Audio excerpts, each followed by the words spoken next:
प्रतिष्ठित वैज्ञानिक और पूर्व राष्ट्रपति भारत रत्न डॉक्टर एपीजे अब्दुल कलाम का जन्म 15 अक्टूबर 1931 को तमिलनाडु में हुआ था। छात्रों के प्रति उनके समर्पण और अगली पीढ़ी को आकार देने की उनकी प्रतिबद्धता के सम्मान में उनकी जयंती को विश्व छात्र दिवस के रूप में मनाया जाता है। भारत के मिसाइल मैन कहे जाने वाले डॉक्टर कलाम ने एक वैज्ञानिक के रूप में देश की अंतरिक्ष और रक्षा कार्यक्रमों को आगे बढ़ाने में महत्वपूर्ण भूमिका निभाई। इसके अलावा एक शिक्षक, लेखक और दूरदर्शी राष्ट्रपति के रूप में उनकी स्थायी विरासत ने राष्ट्र के विकास में महत्वपूर्ण योगदान दिया है। अपने पूरे करियर के दौरान कलाम ने रक्षा अनुसंधान और विकास संगठन DRDO और भारतीय अंतरिक्ष अनुसंधान संगठन ISRO में एक प्रशासक के रूप में प्रमुख पदों पर कार्य किया। 2002 में ये सम्मानित एरोस्पेस वैज्ञानिक भारत के 11वें राष्ट्रपति बने और 2007 तक इस पद पर आसीन रहे। अपने राष्ट्रपति पद के बाद उन्होंने खुद को शिक्षण के लिए निरंतर समर्पित रखा। उन्होंने अहमदाबाद में भारतीय प्रबंधन संस्थान IIM Shillong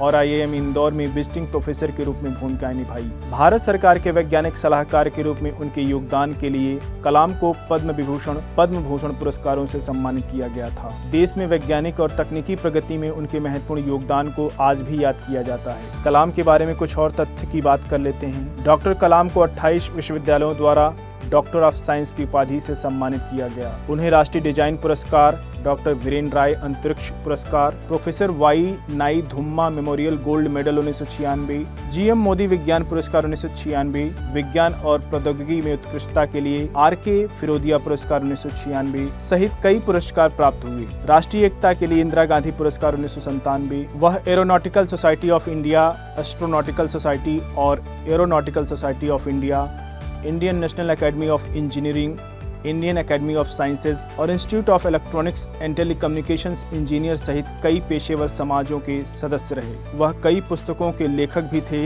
India 2020, a vision for the new millennium, wings of fire, an autobiography और ignited minds, unleashing the power within India आदि। डॉक्टर कलाम और उनकी टीम ने भारत का पहला स्वदेशी होवरक्राफ्ट नंदी विकसित किया, जो शक्ति और नवीनता का प्रतीक है। ISRO के प्रोजेक्ट डायरेक्टर के रूप में डॉक्टर कलाम ने SLV-3 के विकास का नेतृत्व किया। 1980 में रोहिणी उपग्रह को सफलतापूर्वक लॉन्च किया। डॉक्टर कलाम उस समिति का हिस्सा थे जिसने अंतरिक्ष अनुसंधान के लिए Thumba equatorial rocket launching station की स्थापना की थी। DRDO का नेतृत्व करते हुए डॉक्टर कलाम ने SLV कार्यक्रम के आधार पर अग्नि और पृथ्वी जैसी स्वदेशी निर्देशित मिसाइलें विकसित की थी। DRDO का नेतृत्व करते हुए डॉक्टर कलाम ने SLV कार्यक्रम के आधार पर अग्नि और पृथ्वी जैसी स्वदेशी निर्देशित मिसाइलें विकसित की। उन्होंने पोखरण द्वितीय परमाणु परीक्षण के समन्वय के लिए भारत सरकार के मुख्य वैज्ञानिक सलाहकार के रूप में कार्य किया।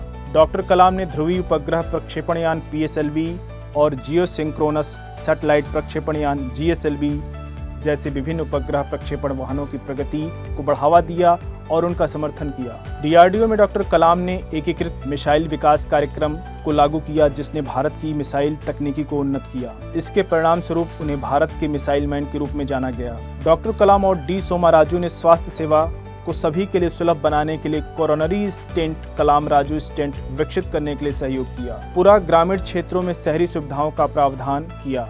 डॉक्टर कलाम ने ग्रामीण विकास की रणनीति को बताया, जिसकी चर्चा उन्होंने अपनी पुस्तक टारगेट 3 बिलियन में की है। इसका प्रस्ताव है कि शहरों के बाहर आर्थिक अवसर पैदा करने के लिए ग्रामीण केंद्रों में शहरी बुनियादी ढांचा और सेवाएं प्रदान की जाएं। 1998 में टेक्नोलॉजी विजन 2020 नामक एक व्यापक योजना प्रस्तावित की गई थी। इसका उद्देश्य 20 वर्षों की अवधि के भीतर भारत को एक कम विकसित राष्ट्र से एक विकसित राष्ट्र में बदलने के लिए रोड मैप की रूपरेखा तैयार करना था। इस योजना का उद्देश्य कृषि उत्पादकता को बढ़ाना, आर्थिक विकास के लिए उत्प्रेरक के रूप में प्रौद्योगिकी को बढ़ावा देना और स्वास्थ्य देखभाल और शिक्षा तक पहुंच में सुधार सहित विभिन्न उपायों को लागू करके इसे प्राप्त करना है। डॉक्टर कलाम ने अंतिम भाषण में रहने योग्य पृथ्वी बनाने की बात की थी। सतत विकास, एक हरा स्वच्छ पर्यावरण, बिना प्रदूषण के, गरीबी के बिना समृद्धि, युद्ध के डर के बिना शांति और राष्ट्र के सभी नागरिकों के लिए रहने के लिए एक खुशहाल जगह की प्राप्ति को सक्षम बनाता है। इस अपने अंतिम भाषण में डॉक्टर एपीजे अब्दुल कलाम ने अपनी विश्व दृष्टि 2030 तक रहने योग्य ग्रह पृथ्वी की रूपरेखा तैयार की। इस प्रकार अपनी उपलब्धियों के बावजूद डॉक्टर कलाम हमेशा अपनी पहचान एक शिक्षक के रूप में चाहते थे।